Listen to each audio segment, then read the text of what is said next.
हाँ। हाँ तो बच्चों, आप सभी लोगों का स्वागत है हमारे हयात कोचिंग सेंटर में। आज मैं आप लोग को बताने वाला हूँ कि प्रकाश का परावर्तन क्या होता है। ठीक है, तो आ जाते हैं हम अपने टॉपिक पे। देखिए, ये है आपका प्रकाश का परावर्तन, जिसको इंग्लिश में कहते हैं रिफ्लेक्शन ऑफ लाइट। ठीक है, तो प्रकाश का परावर्तन होता क्या है कि जब प्रकाश की किरणें किसी चिकनी या चमकदार सतह पर टकराती हैं, तो वह फिर उसी माध्यम में वापस लौट आती हैं। ठीक है, जब प्रकाश की किरणें किसी चिकनी या चमकदार सतह से टकराती हैं, तो वो उसी माध्यम में वापस लौट आती हैं, और इसी घटना को हम कहते हैं प्रकाश का परावर्तन। ठीक है, तो अब यहाँ पे देख सकते हैं, हमारे पीछे भी लिखा हुआ है, बिल्कुल साफ साफ दिख रहा हो तो ठीक है, अगर नहीं दिख रहा है तो आप कमेंट में लिखिए, हम इसको और साफ करने की कोशिश करेंगे। जब प्रकाश की किरणें किसी चिकनी या चमकदार सतह से टकराकर उसी माध्यम में वापस लौटती हैं, तो इस घटना को प्रकाश का परावर्तन। अब इसमें हम आपको चित्र के माध्यम से दिखाना चाहेंगे। जैसे ये एक दर्पण ले लिया गया है, नीचे खुरदरा है और ऊपर चिकना है। इसका मतलब एक तरफ जो है चमकदार है। तो अब क्या करते हैं, इसको हम कह सकते हैं कि दर्पण ये है। क्या है? दर्पण। दर्पण का मतलब होता है शीशा। तो इस दर्पण पर जब प्रकाश की किरणें इस तरफ से आती हैं, तो जब इस बिंदु से टकराती हुई जब वापस निकलती हैं, तो जितना एंगल बना करके आती हैं, यानी जितने अंश का कोण बनाकर आएंगी, उतने ही अंश का कोण बना करके निकल जाएंगे। तो आने वाली किरणों को हम कहते हैं आपतित किरण, और जो किरणें जा रही हैं, इस किरणों को हम कहते हैं परावर्तित किरण। ठीक, तो आते हुए जो कोण बनाएंगे, यानी ये जो कोण बना रहे हैं, इस कोण को कहते हैं आपतन कोण। आपतन कोण। और जो किरणें जाते हुए कोण बनाती हैं, इसको कहते हैं परावर्तन कोण। ठीक है, अब इस फिगर के माध्यम से आप समझ में आ रहा होगा बिल्कुल साफ साफ कि परावर्तन का नियम क्या कहता है कि जब प्रकाश की किरणें किसी चिकनी या चमकदार सतह से टकराती हैं, तो टकराने के बाद उसी माध्यम में वापस लौट आती हैं, तो इसी घटना को हम कहते हैं प्रकाश का परावर्तन। ठीक है, तो उम्मीद करता हूँ कि आप सभी को समझ में आ गया होगा।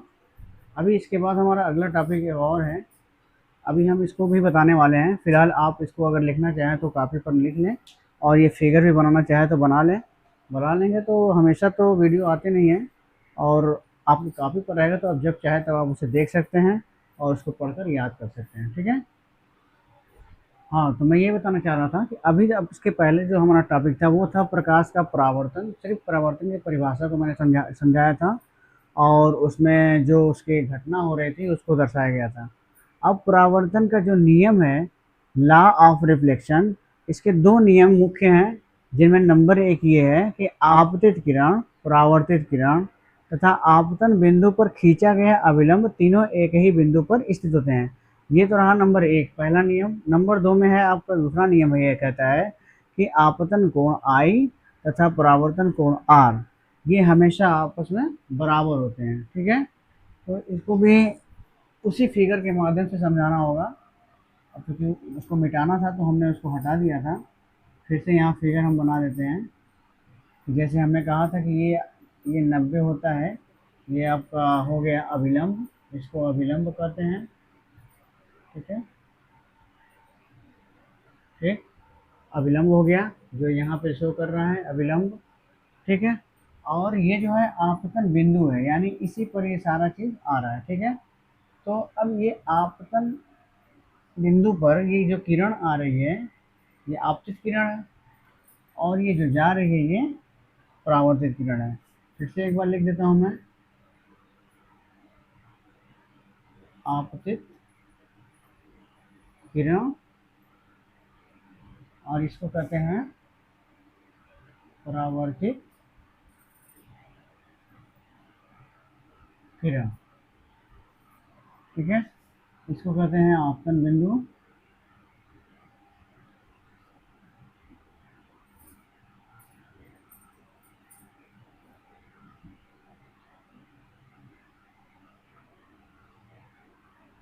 इसको कहते हैं आपतन बिंदु।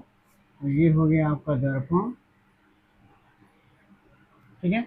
ये जो यहाँ पे दूसरी बात कही जा रही है, पहली बात ये थी कि आपतित किरण यानी ये जो आने वाली किरणें हैं, ठीक है, और परावर्तित किरण यानी जो ये जा रही हैं किरणें, ठीक, तथा आपतन बिंदु, ये आपतन बिंदु पर खींचा गया अभिलंब, यानी ये अभिलंब जो खींचा गया है, ये तीनों यानी 1 2 3 ये हो रहा है, इन्हीं को कह रहा है कि तीनों एक ही बिंदु पर स्थित होते हैं, यानी इसी बिंदु पर ये स्थित हैं। ये पहला नियम कह दिया। दूसरे नियम पे क्या कह रहा है कि आपतन कोण, तो ये आने वाली जो किरणें हैं, आते हुए जो कोण बना रही हैं, इसको कहते हैं आपतन कोण, ठीक, आपतन कोण आई है, ठीक। और ये जो जाने वाली किरणें हैं, जो जा रही हैं, तो जाते हुए जो कोण बनाते हैं, इसको कहते हैं परावर्तन कोण, परावर्तन कोण। तो इसके कहने का मतलब यही है कि आपतन कोण आई तथा परावर्तन कोण आर, यानी आने वाली जो किरणें आपतन कोण आई है और ये परावर्तन कोण आर है, ठीक है। ये दोनों जो है कोण जो बनते हैं, आने वाले कोण और जाने वाले कोण, यानी आपतन कोण और परावर्तन कोण, दोनों हमेशा बराबर होते हैं। तो इस प्रकाश के परावर्तन के नियम में हमें दो ही मुख्य बिंदु याद करने होते हैं कि आपतित किरण, परावर्तित किरण और आपतन बिंदु पर खींचा गया लंब, तीनों एक ही बिंदु पर स्थित होते हैं। और दूसरा जो नियम कह रहा है कि आपतन कोण आई, परावर्तन कोण आर, ये हमेशा बराबर होते हैं। तो इस फिगर के माध्यम से हमें लगता है कि सब कुछ समझ में आ गया होगा। और इसके बाद भी अगर ना समझ में आया हो तो कमेंट में बताएं, फिर से हम इसको समझाने की कोशिश करेंगे।